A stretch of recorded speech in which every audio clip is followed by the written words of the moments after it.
Hello students, laws of motion में NEET के कुछ क्वेश्चंस हमने डिस्कस किए थे। होप आप लोगों ने वो ट्राई किए होंगे। अब उसी में आगे कुछ और क्वेश्चंस हम डिस्कस करते हैं। जैसे ये क्वेश्चन है, a system consist of 3 masses m1, m2 एंड m3 connected by a string passing over a pulley P. The mass m1 hangs freely and m2 and m3 are on a rough horizontal table. ठीक है। The pulley is frictionless and of negligible mass. The downward acceleration of mass m1 is, m1 की downward acceleration बताओ। अब ये देखो कि अगर ये सिस्टम इधर मूव कर रहा है तो यहां इसकी जितनी एक्सीलरेशन है उतनी इसकी है, उतनी इसकी है। यहां से फोर्स कितनी है, m1g डाउनवर्ड। ठीक है। टेंशन T इधर, टेंशन T इधर, टेंशन T इधर, टेंशन T इधर, इधर मान लिया कि T डैश T डैश।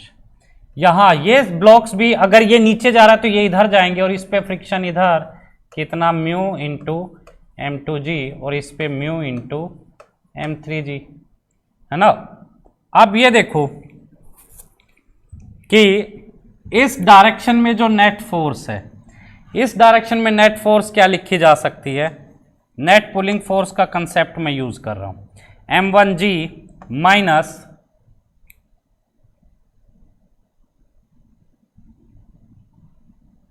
सभी का मास इक्वल है तो m1 m2 m3 के चक्कर में क्यों पड़ी, तो mg minus mu M G 2 mu M G equal to total mass, net pulling force is equal to total mass into acceleration. तो g को कॉमन ले लो, 1 minus 2 times mu divided by 3 equal to acceleration. g into 1 minus 2 mu divided by 3 is equal to acceleration.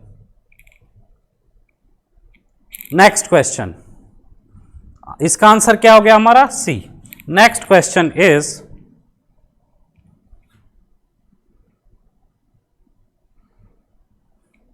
A conveyor belt is moving at a constant speed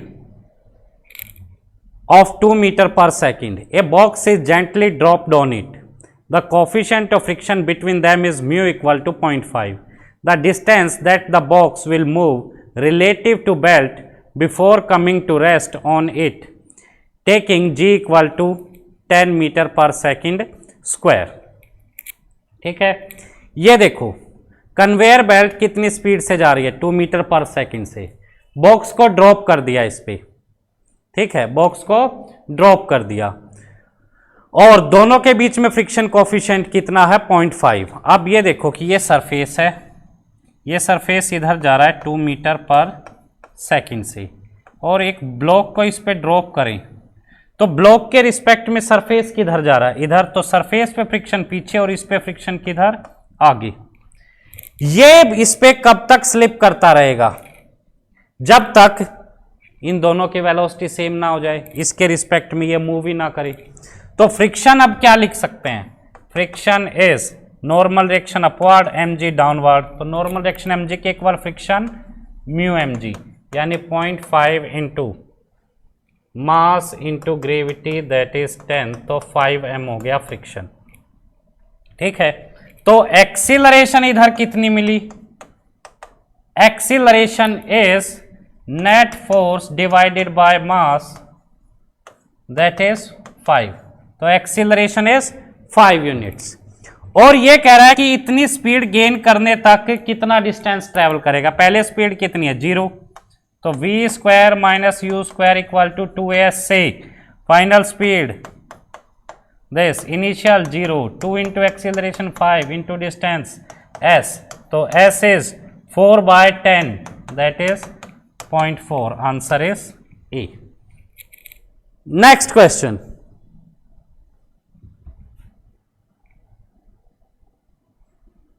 इस क्वेश्चन में क्या है कि एक ब्लॉक है जिसका मास है m, is in contact with a cart as shown in figure. The coefficient of static friction between the block and the cart is mu. यानी कार्ट और ब्लॉक के बीच में फ्रिक्शन कोफिशिएंट है म्यू। तो कह रहा है कि acceleration A of cart that will prevent the block from falling satisfies.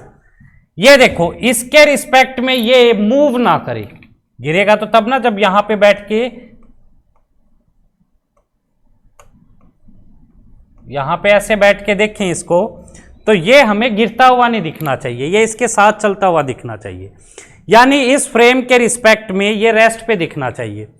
अब इस फ्रेम के रिस्पेक्ट में अगर स्टडी करोगे तो ये क्या है, इसको अगर देखें, इस फ्रेम के रिस्पेक्ट में अगर देखें तो ये फ्रेम क्या है तुम्हारा, नॉन इनर्शियल फ्रेम है। नॉन इनर्शियल फ्रेम में जब भी स्टडी होगी तो ऑब्जेक्ट पे शूडो फोर्स अप्लाई करनी पड़ेगी, किधर, इस एक्सीलरेशन के अपोजिट, कितनी, इसका मास इनटू एक्सीलरेशन, और ये फोर्स इधर, तो इसकी वजह से ये इस सरफेस को प्रेस करेगा तो नॉर्मल रिएक्शन इधर, इसका वेट mg डाउनवर्ड, तो ये इधर mg की वजह से स्लिप करने की कोशिश करेगा, फ्रिक्शन ऊपर आ जाएगा। ठीक है भाई, इस डायरेक्शन में मूव ना करे तो नॉर्मल रिएक्शन ma के इक्वल, इस डायरेक्शन में मूव ना करे तो mg फ्रिक्शन के equal.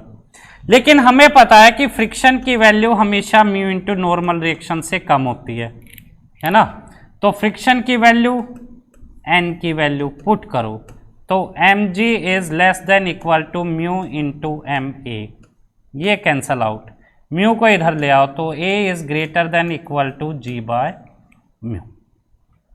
Answer is C.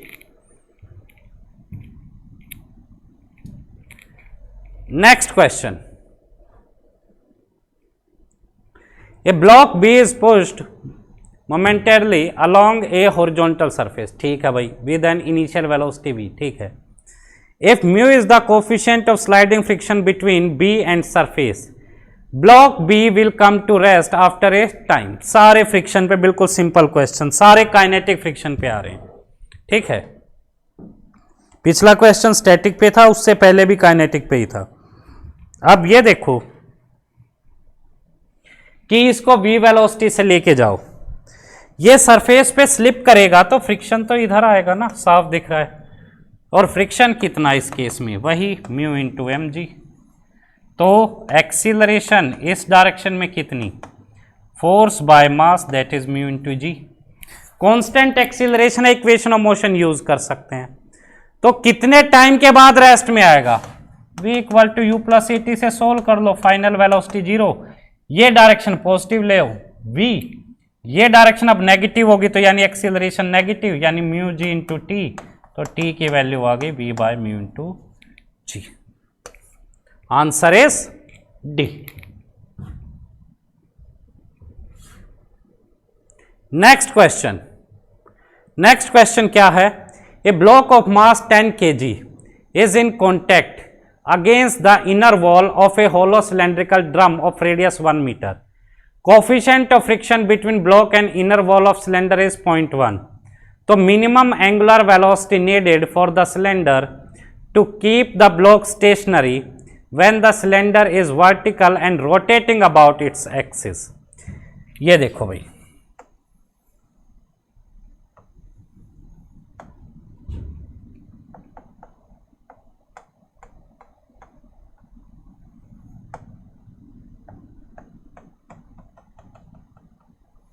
Cylinder है, अपने एक्सिस के अबाउट रोटेट कर रहा है,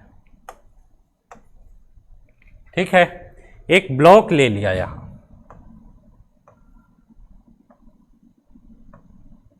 ठीक है, और ये कह रहा है कि स्टेशनरी रखना है सिलेंडर के रिस्पेक्ट में, सिलेंडर के रिस्पेक्ट में स्टेशनरी रखना है। यहां बैठ के देखना, इसको यहां बैठ के देखो तो ये ब्लॉक तुम्हें चलता हुआ दिखाई ना दे, ठीक है। अब तुम रोटेटिंग फ्रेम में आ गए, रोटेटिंग फ्रेम में हो तो इस पे सेंट्रीफ्यूगल फोर्स लगाओ, कितनी, mass into omega square into this distance r, m omega square r, this is centrifugal force on this object. इस फोर्स की वजह से सरफेस को प्रेस करेगा, नॉर्मल रिएक्शन आएगी, वेट mg डाउनवर्ड, तो फ्रिक्शन किधर आना चाहिए, अपवर्ड। अब नॉर्मल रिएक्शन क्या है, n is equal to m omega square r, and friction is equal to mg। अब ये देखो, हमें पता है कि अगर ये रेस्ट पे है तो फ्रिक्शन तो स्टैटिक है तो that is less than equal to mu into n, यानी mg is less than equal to mu into m omega square r। Omega square क्या हो गया, ओमेगा स्क्वायर इज, बाकी सबको इधर ले आओ, greater than equal to g by mu into r। ठीक है, वैल्यूज पुट करना, g की वैल्यू 10, म्यू की वैल्यू 0.1, r की वैल्यू 1, तो ये कितना हो गया, omega square greater than equal to 100, तो omega greater than equal to 10। ठीक है, तो इससे ग्रेटर हो या इक्वल हो तो मिनिमम ओमेगा कितना चाहिए, मिनिमम ओमेगा चाहिए, है ना, तो minimum omega is 10।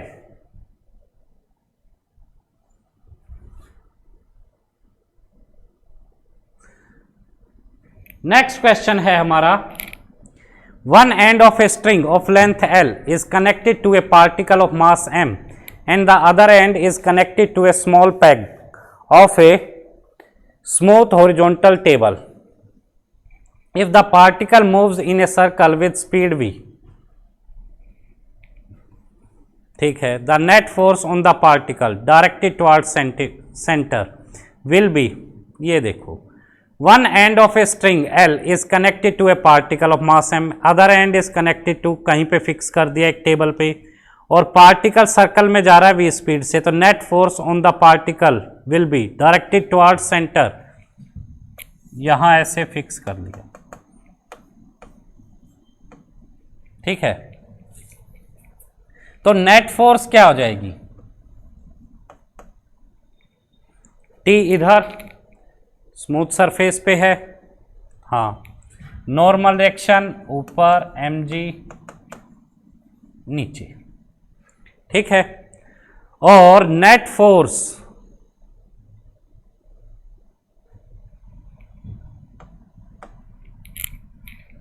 Is T, net force कितनी होगी उस पर, tension T, that is equal to m into v square by r यानी L। तो नेट फोर्स किसके इक्वल है, T के इक्वल है। अब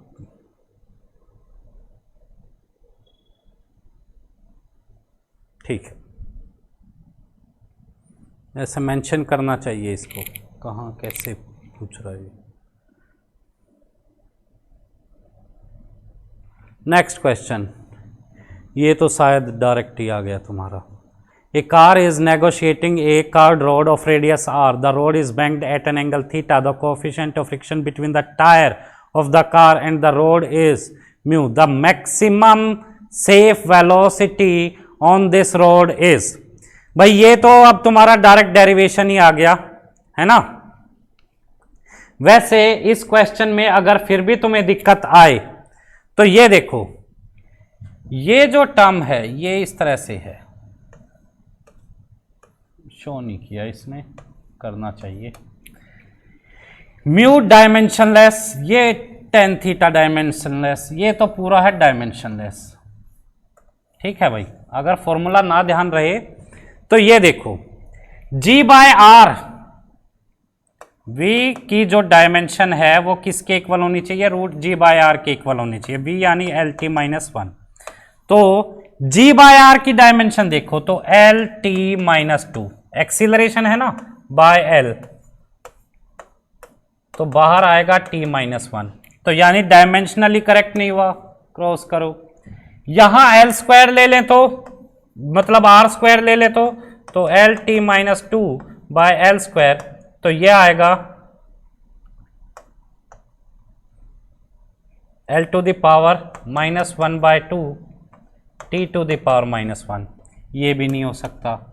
इसको देखें तो LT माइनस 1 और L स्क्वायर, तो L cube T minus L into T minus 2 into L square, तो L क्यूब का रूट है तो L to the power 3 by 2, T to the power minus 2 की जगह क्या आ गया, रूट लेंगे तो -1, तो ये भी नहीं हो सकता। इसको देखो एल टी -2 इंटू एल का रूट, तो एल स्क्वायर का रूट एल और इसका -1, तो ये तुम्हें वेलोसिटी की डायमेंशन देगा, बाकी कुछ चेक करने की जरूरत ही नहीं है।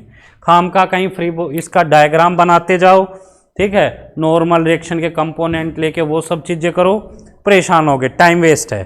कई बार क्वेश्चन हमें डायमेंशनली चेक करने से ही आंसर दे देता है।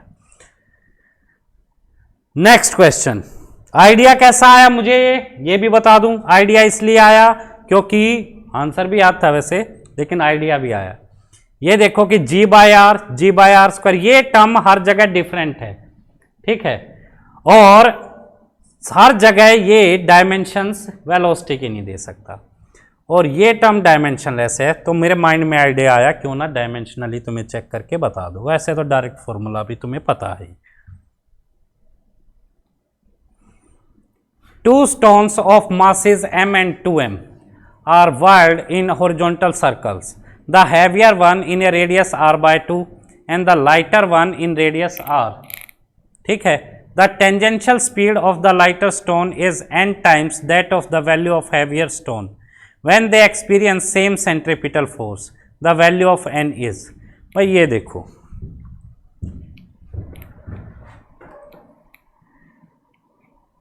हैवियर है r/2 पे, हैवियर कौन सा 2m, ठीक है, और लाइटर है r पे, लाइटर कौन सा m, ठीक है।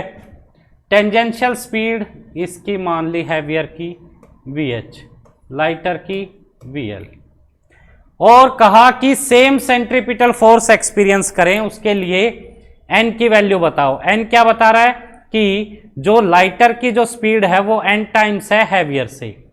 यहां देखो नेट सेंट्रीपिटल फोर्स कितनी, m vl square by r, किसके equal 2m into vh square by r by 2, 2 ऊपर आ गया, ठीक है। The tangential speed of lighter is n times that of heavier, तो VL किसके इक्वल है, n टाइम्स VH के इक्वल है, तो n square VH square is equal to 2 into 2 4 VH square, ये कैंसिल आउट, n स्क्वायर 4, तो n की value 2, answer is 2।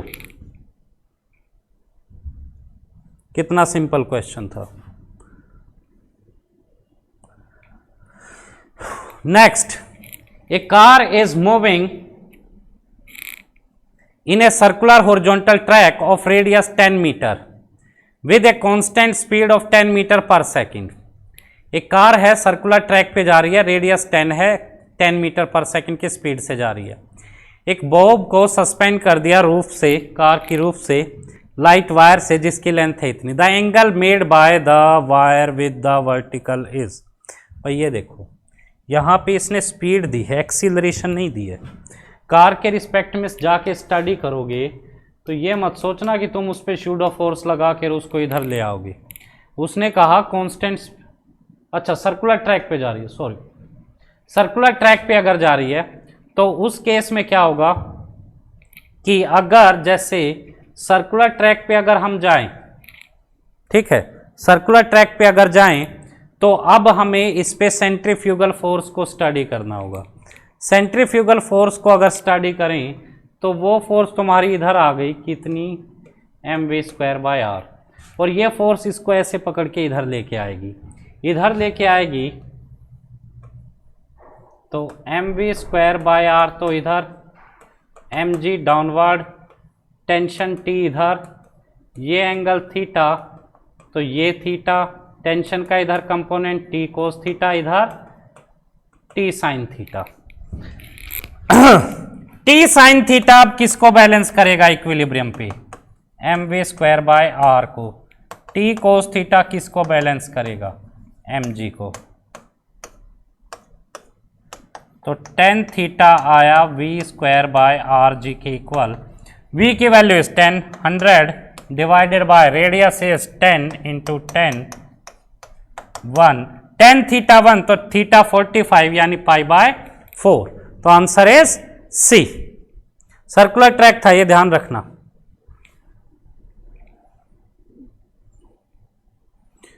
Next question, a car of mass 1000 kg negotiates a bank curve. ये देखने की कोशिश करो यहां कि सेंट्रीपिटल फोर्स पे कितने क्वेश्चन आए हैं, है ना। इस चीज पे ध्यान दो कि कितने क्वेश्चन सेंट्रीपिटल फोर्स पे आते जा रहे हैं, और बहुत सिंपल क्वेश्चन है, यानी तुम्हें सेंट्रीपिटल फोर्स का कंसेप्ट पढ़ के उस पे क्वेश्चन प्रैक्टिस जरूर करनी चाहिए। A car of mass 1000 kg negotiates a bank curve of radius 90 metre on a frictionless road. If the banking angle is 45 the speed of the car is. भाई ये देखो, बैंकिंग करो विदाउट फ्रिक्शन, ये है 45, normal reaction किधर होगी, इधर होगी, mg किधर होगा, इधर होगा, और इसको किधर जाना है, सर्कुलर रोड पे जाना है। अब ये देखो, ये थीटा तो ये थीटा, ये 90 माइनस थीटा एंड ये थीटा, तो n का ये कंपोनेंट n कोस थीटा और ये n साइन थीटा। ये कंपोनेंट क्यों लिए मैंने, mg के क्यों नहीं लिए, क्योंकि भाई इसको सर्कुलर ट्रैक पे ले जाना है तो एक फोर्स सेंटर की तरफ लिखनी पड़ेगी, है ना। तो सेंटर इधर, अगर ये इस सर्कल पे जा रहा है तो सेंटर की तरफ अगर फोर्स लिखनी है तो नॉर्मल डायरेक्शन का इधर कंपोनेंट और वर्टिकल लिखना पड़ेगा, क्योंकि mg का तो कंपोनेंट इधर आएगा ही नहीं, तो यानी कंपोनेंट नॉर्मल डायरेक्शन के लेने हैं, mg के नहीं लेने हैं। अब ये देखो, n साइन थीटा होगा जो इसको नेसेसरी सेंट्रीपिटल फोर्स प्रोवाइड कराएगा, ठीक है, और n कोस थीटा क्या होगा, n कोस थीटा होगा जो वेट को बैलेंस करेगा। ये कैंसल आउट, m से m cancel out, tan theta 1 क्योंकि एंगल 45 है, तो v square is r is 90 into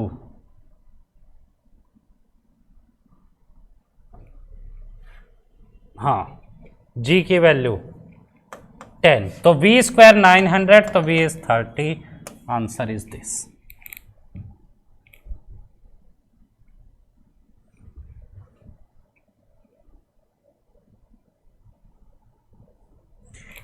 A car of mass m is moving on a level circular track।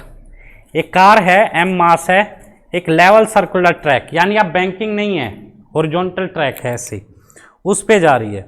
Mu S static friction coefficient को represent कर रहा है, तो maximum speed बताओ। भाई ये भी डायरेक्ट फॉर्मूला पूछ लिया तुमसे। सर्कुलर ट्रैक पे जाए, ये ऑब्जेक्ट n इधर, mg इधर, तो फ्रिक्शन ही होगा जो नेसेसरी सेंट्रीपिटल फोर्स देगा, है ना।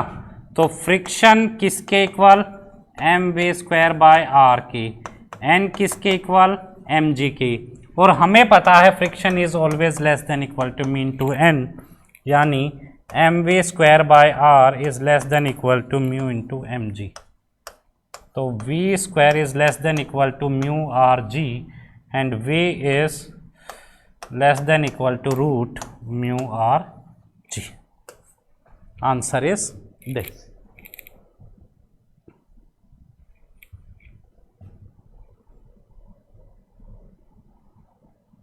Next, a gramophone record is revolving with an angular velocity omega, ठीक है।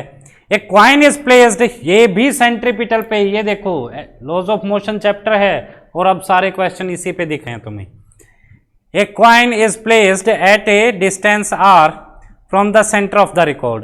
The static coefficient of friction is mu.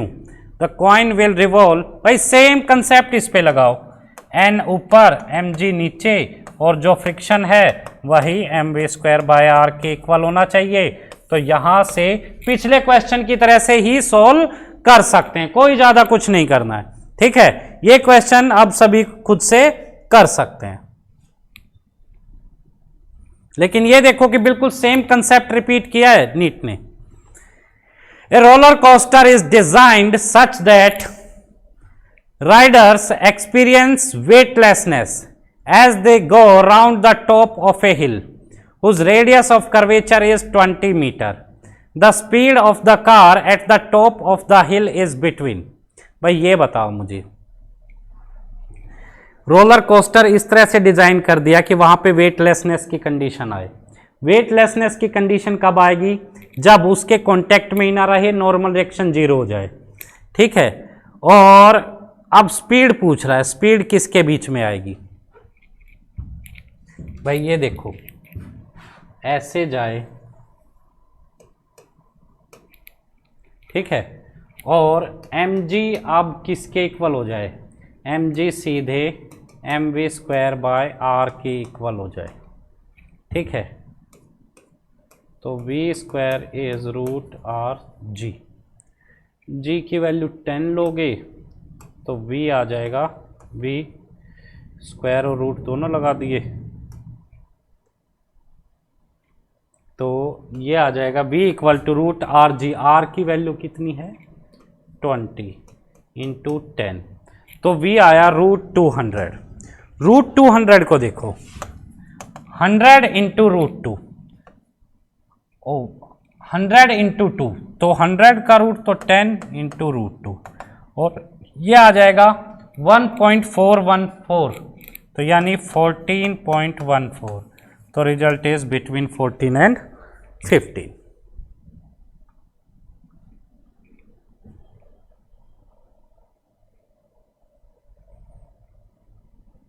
Next question, two bodies of mass 4 kg and 6 kg are tied to the ends of a massless string. String pulley से pass कर रही है, acceleration पूछ रहा है। भाई एक्सीलरेशन इसमें भी क्या बताओगे? mg 60, mg 40, 60 इधर जलाएगा, 40 इधर लाएगा, तो नेट फोर्स इधर कितनी हो गई? 60 minus 40 divided by total mass 10, that is a, तो 20 बाय 10 दैट इज 2 यानी g बाय 5। क्लियर है बेटा? इसके बाद नेक्स्ट क्वेश्चन क्या है? A block of mass m is placed on a smooth incline wedge ABC of inclination theta as shown in figure. ठीक है, the wedge is given an acceleration a towards the right. The relation between a and theta for the block to remain stationary on the wedge is, ये कह रहा है कि veg पे stationery रहे, तो वेज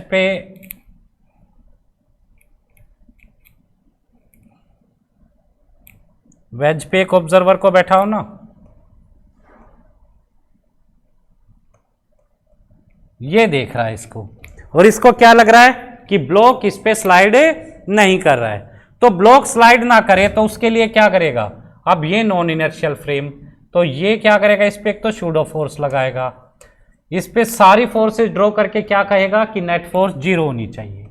अब mg का इधर कंपोनेंट mg कोस थीटा, इधर mg sine theta, normal reaction इधर, ये एंगल थीटा, ये थीटा, तो ma का इधर कंपोनेंट ma कोस थीटा, इधर ma साइन थीटा। ठीक है, तो अब ये देखो कि इस डायरेक्शन में फोर्स बैलेंस होनी चाहिए और इस डायरेक्शन में बैलेंस होनी चाहिए।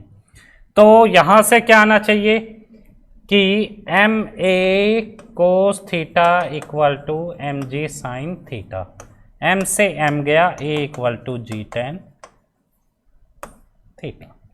सिंपल है, ये बहुत बेसिक क्वेश्चन है जो हर क्लास में पढ़ाया जाता है।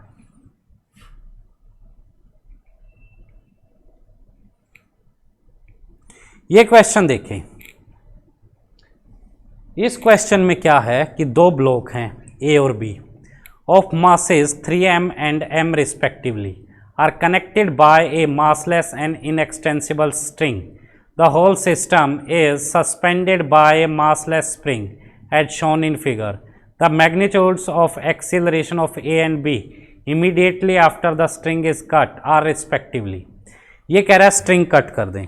भाई एक कंसेप्ट जो बताया मैंने सभी को, वो कंसेप्ट क्या है कि जो स्प्रिंग फोर्स है दैट इज़ नॉन इम्पल्सिव, और स्प्रिंग फोर्स इंस्टेंटली चेंज नहीं होती, यानी जिस इंस्टेंट पे कट करोगे जस्ट उस इंस्टेंट पे स्प्रिंग फोर्स में चेंज नहीं आएगा। तो पहले जितनी है उतनी ही रखो।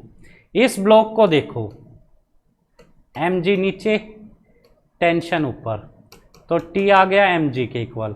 इस ब्लॉक को देखो, स्प्रिंग फोर्स टी डैश ऊपर, 3mg इसका वेट नीचे और टेंशन टी नीचे, तो टी डैश इन दोनों को बैलेंस कर रहा है, तो mg plus 3mg equal to 4mg, यानी स्प्रिंग फोर्स 4mg है ना। और अगर तुमने स्ट्रिंग को कट कर दिया तो यहां जो टेंशन है T वो जीरो हो गई।